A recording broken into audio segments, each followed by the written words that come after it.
Olá, queridos. Vamos à nossa terceira reflexão a respeito da oração do Pai Nosso. Lembrando apenas que são os meus pontos de vista, as minhas interpretações a partir de todos os estudos que eu venho fazendo. E, de novo, eu não sou a dona da razão e da verdade. Estou trazendo aqui para você pequenas doses de consciência, de reflexão, para melhorar, ou para transformar, ou a tornar a minha vida e a sua um pouco mais condizente com o que a gente tem buscado, que eu penso que, em última instância, todos nós queremos viver em paz, viver em harmonia e alegria. Mas vamos lá.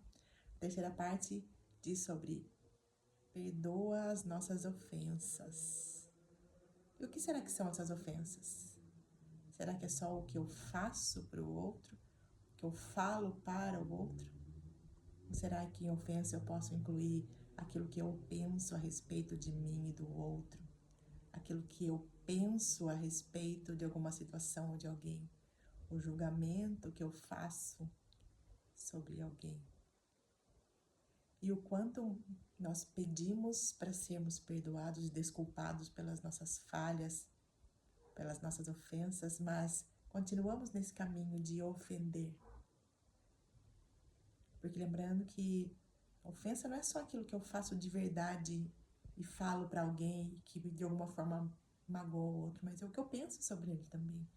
Quanto eu julgo não para a pessoa, mas sobre a pessoa, eu falo sobre ela com outra pessoa. Então, quanto a gente tem pedido para que sejam perdoadas, desculpadas as nossas faltas, mas continuamos faltando. Continuamos agindo de forma semelhante. Então, o que se requer para que a gente mude nossa forma de pensar, que a gente pare de julgar tanto as pessoas, as situações, como se nós fôssemos os donos da verdade. E diz também, perdoa as nossas ofensas, assim como nós perdoamos quem nos tem ofendido. Verdade que isso é verdade? Será que a gente verdadeiramente perdoa aquelas pessoas que de alguma forma ou de outra, nem sempre consciente, fizeram algo que nos incomodaram, que nos desafiaram, que mostraram para nós que nós não estamos no controle das coisas? Será que nós perdoamos as pessoas que de alguma forma, talvez menos consciente do que nós, fizeram coisas que nos chatearam? Será mesmo que a gente está pronto para aceitar as pessoas e as coisas como elas são? Porque no meu caminho, como Ana Carolina, foi muito mais fácil, foi muito mais leve. E eu tô dizendo que eu sempre consigo isso de forma rápida, ou sempre consegui de forma rápida.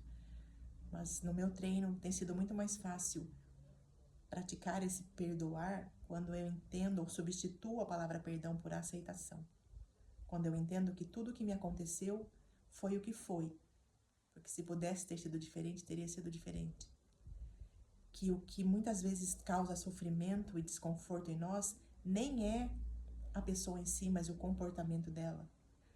E mais ainda, muitas vezes o que causa desconforto nem é o comportamento, mas é a forma como nós julgamos e pensamos a respeito daquilo que aconteceu. Pensa aqui comigo, quantas vezes algo que trouxe muita dor, muito desconforto, muito sofrimento para você, na verdade veio do falatório da mente, do quanto a gente ficou julgando a situação, a pessoa e dizendo, não, mas isso não é justo, mas eu não podia ser tratada assim, a pessoa não podia ter feito isso, porque eu sempre fui uma boa pessoa com ela, como é que ela fez isso para mim? Percebe que muitas vezes a situação em si, ok, ela pode ser desconfortável, mas o que causa o sofrimento muitas vezes não é a situação, mas é o nosso julgamento daquela situação.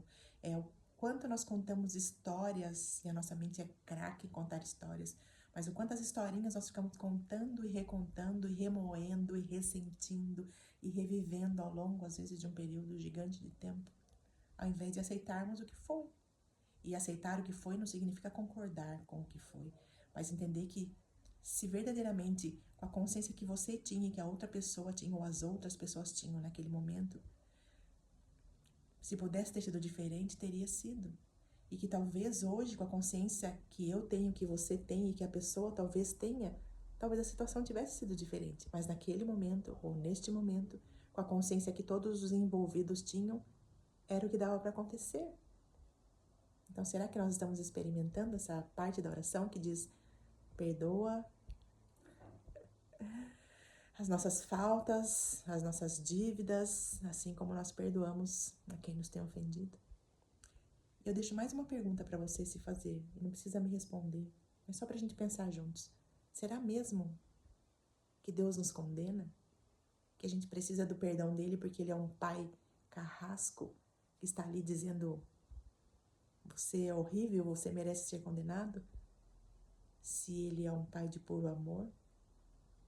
Ou será que o que nos condena é a nossa consciência de termos feito algo desconfortável ou que, no nosso ponto de vista, não era o mais correto naquela situação? Só como reflexão. Fica aqui o meu convite para você.